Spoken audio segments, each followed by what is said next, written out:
Hey y'all, hey, it's T and I'm back. It's TNT here this time because I just got back from the beach if you saw my most recent video. But I had a great time. I actually needed the break. I realized that I was kind of just diving in too many directions. It was getting a little bit overwhelming and I just needed a break from everything. So really, for about a week there, I was just working super hard to get all of my work for my full-time job all caught up and done and needed up, because I do not like to leave with things undone.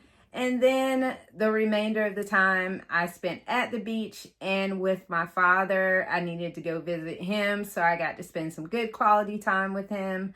I think I wanted to say that I always want to strive for two things on this channel. The first is to remain authentically myself. That's the most important. But second of all, to always enjoy what I'm doing. I don't ever want this to feel forced and feel like it's a burden, because that takes all of the fun out of it. And when I start to feel that way, when I start to feel like, oh man, this is a lot, I realize that it's time for me to back up and reset. So I guess I just wanted to give that little bit of advice to any of you out there that have started your channel. You're putting a lot into it. It may feel draining. That it's okay to take a moment and regroup yourself and then come back at it, because I felt like that's what I needed. I'm already in a pretty highly stressful job, and so I don't want to add on to the add-on. I want to enjoy what I'm doing up here, and I am happy to be back. And I'm going to talk about my June budget. I'm going to get that closed on out, and then I'm going to open July, and then I'm going to talk about how I'm budgeting the expenses for the trip we just took. So stay tuned.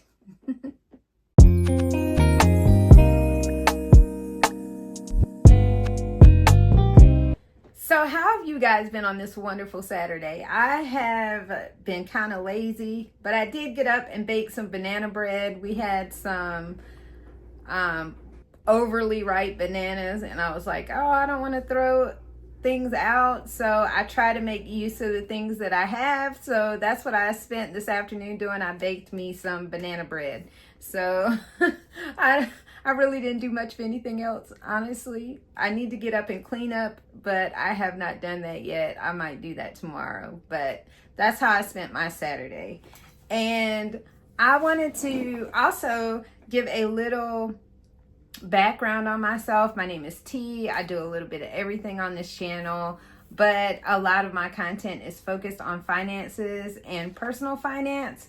And so if you are new here, welcome. And if you are not new, welcome back. So I go over my budget every month. Everybody who's watched my channel before knows that I always do a closeout, and then I'll let you know what. Sometimes I'll do a mid-month check-in, and then sometimes I'll just wait until the end of the month. In this case, I'm just waiting to the end of the month, and I'm going to go ahead and close out June. And I pay everything, every bill minus my mortgage on my cashback credit cards.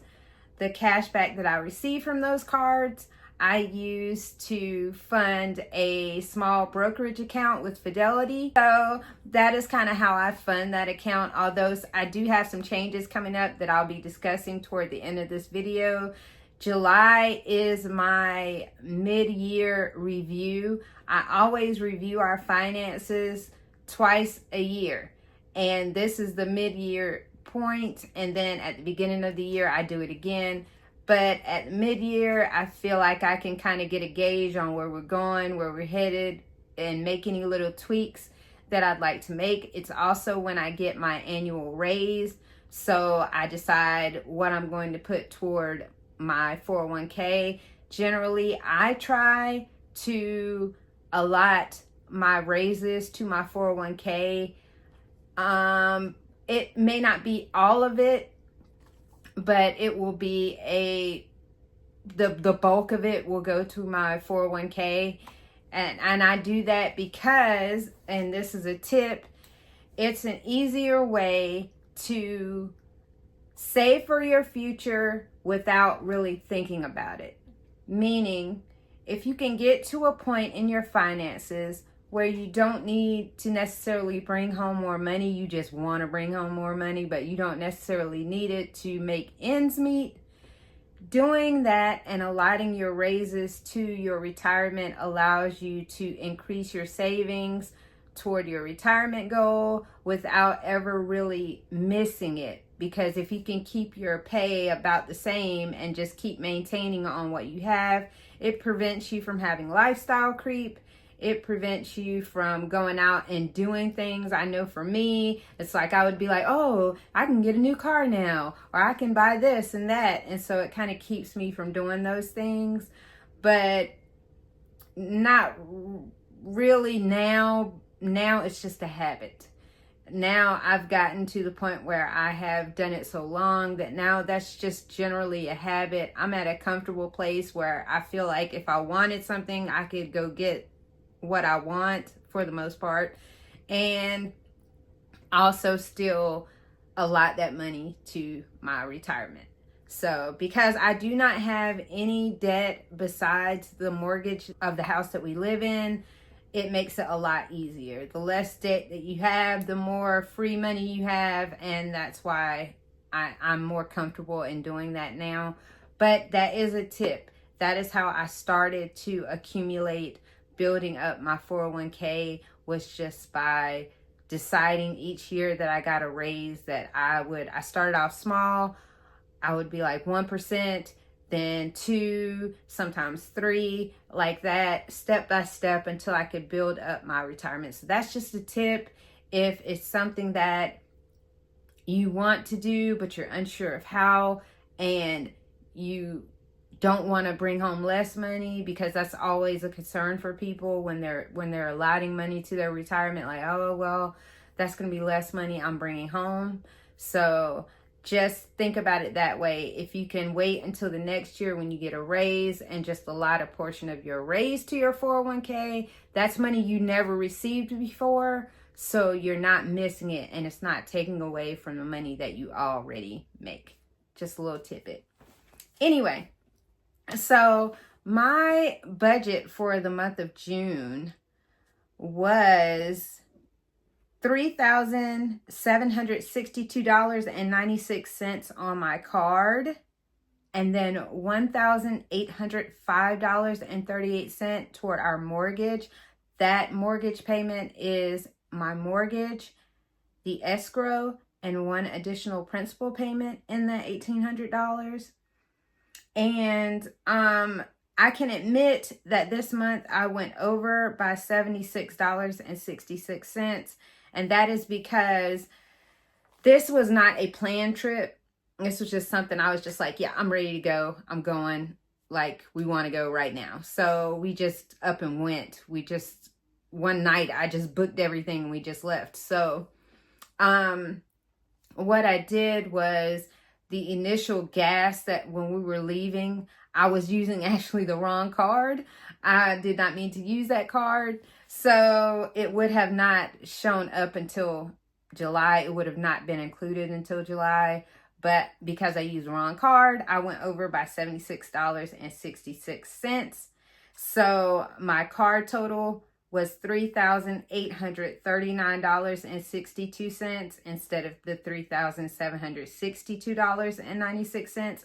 And of course, the mortgage was the same, $1,805.38. So like I said, I was about $76 over. That's perfectly fine.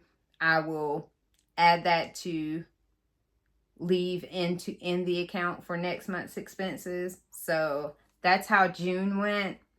So all of my expenses for this trip will be in my July budget, because the card that I use, the statement doesn't drop until July. And so I just put all of those expenses on that card so that I could just pay it all off on the one single card. Now, we ended up spending $2,603.29 in addition to that $76 that I spoke about on this trip. The bulk of that, of course, is the room. It's prime season for the beach, and it's the Outer Banks, and it's kind of costly there. So I knew that it would be something like that. So that will be in my July budget. And for July 2025, I have budgeted $7,698.18 for the month of July, and an additional $76.66 will also be added to replace my buffer, and that will be $5,892.80 on my cashback cards, and the mortgage payment of $1,805.38. So my budget for July includes my health insurance for $45.64. We do have insurance through the VA because my husband is a retired veteran. His insurance is free, and this $45.64 is to add me on to his premium. Car insurance for 3 vehicles, that's $271.80. Our cell phones for $214.79. Our cable, internet, and landline for $341.26. Note, a portion of that is reimbursed to me by my job. Water, $67.05, which that could be lower. The gym, $45.90. Our utilities, I'm going to allot the $146.30 for our utilities, but it could come in lower. You know, those things like that fluctuate. Subscriptions, $356.77. Please note that our subscriptions are including our security system at our home, my satellite radio for my car. There are things in there that some would not normally consider subscriptions. Pet care, I put $100 toward that. That's just in case my cat needs anything or needs to go to the vet. We just put those funds aside for those kind of things. Gas, $250. Groceries, dining out, and Vitamin Shop, $1,000. Please note, I do take certain supplements that I get from the Vitamin Shop. Collagen I put in my smoothies. Protein for my protein shakes I put in my smoothies. And I also take magnesium because it just helps your muscles to recover when I work out. Personal care, $150. Home needs, I'm going to put $100. And then I'm going to leave that $200 miscellaneous there. And then finally, our trip expenses of $2,603.29. So that's what's making up this total of $7,698.15. Of course, that's along with the mortgage payment, that $1,805.38 is that every month. And once I replace that $76.66 buffer, it will be $7,774.84. Now, if you are new here, the way that I do my budget, I am on a month ahead schedule. So basically, the money that we earned in June funds my July budget. So the money's already there. What we do is we leave the allotted amount for the budget. So I will leave $7,774.84 in our joint account for our expenses. The remainder is dispersed to our individual personal accounts for us to do with as we see fit.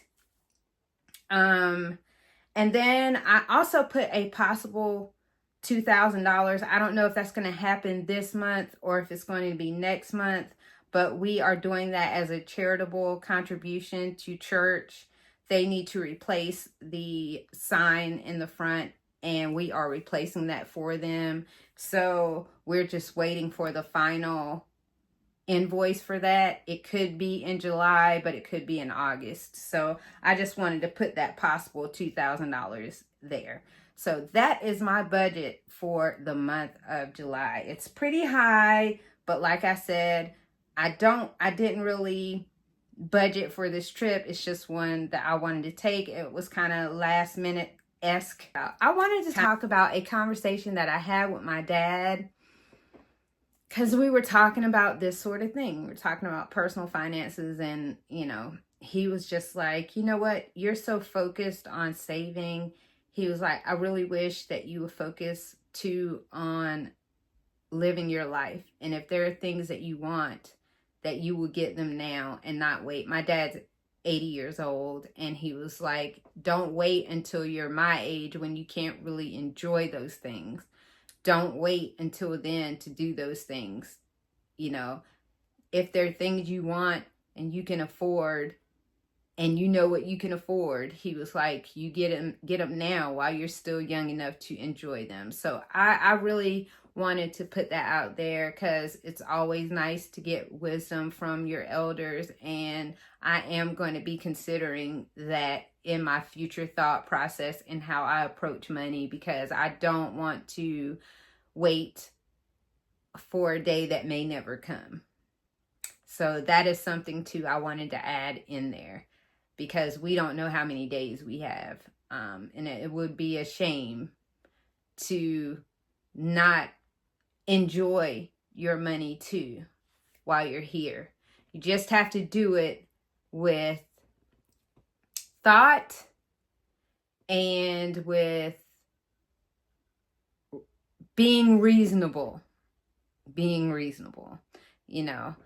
So as long as I'm considering those things and really thinking out, and I'm not just like willy-nilly going out and grabbing stuff and just, you know, for the heck of it, it is something to think about. And so I'm going to probably put a lot more thought into finding our house next year, because that is something that we really want, and we've been kind of putting it off, and maybe that's something that can happen in 2026. We shall see. So, all right, y'all, I'm going to get right to the point on these July changes, and then I'll get out of here because this video is already long enough.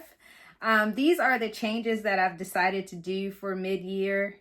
I'm going to increase my 401k contribution by 2%.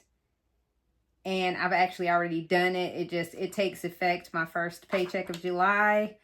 I also expect a lump sum to be going into my 401k in July as well. My company, we get a lump sum. It's profit sharing that they put into our 401k. That's scheduled to go in July. So number 2, I'm going to increase my personal investments by $100. It's not really a lot. That is my little small brokerage account. I've really only been putting about $50 a month in that, and then funding it with my cash rewards. I've decided to increase that to $150 a month from my personal funds and the cashback rewards. My Roth will remain the same. I put that $4,000 lump sum in to start it. I've been funding it with $150 a month toward that.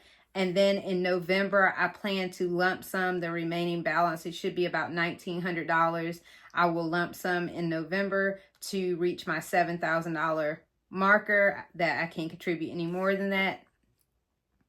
Number 4, I'm going to actually reduce my car fund to $400 a month. And I'm doing that because I'm already ahead, and doing just $400 a month will allow me to still reach my $8,000 goal for 2025. So that's what I'm going to do. I currently have $56.47 in there. And so $400 for the remaining 6 months of the year will get me to my $8,000 mark. So I'm good with that. I'm not changing anything to our emergency fund. It's already fully funded, but we still contribute about $300 a month to that for like incidentals and things like that, things that may pop up. And I'm not changing any other savings accounts, like my FE fund, which is basically my frivolous spending fund, my backup emergency fund, and my additional personal savings account. I'm not changing anything in relation to those. They will remain the same, my contributions to those. So that is what I'm changing for the month of July through the remainder of the year. And I will revisit these changes in January of 2026, God willing. So that's all I got, people. And I will talk to you guys soon. I hope you have a great day, and peace out.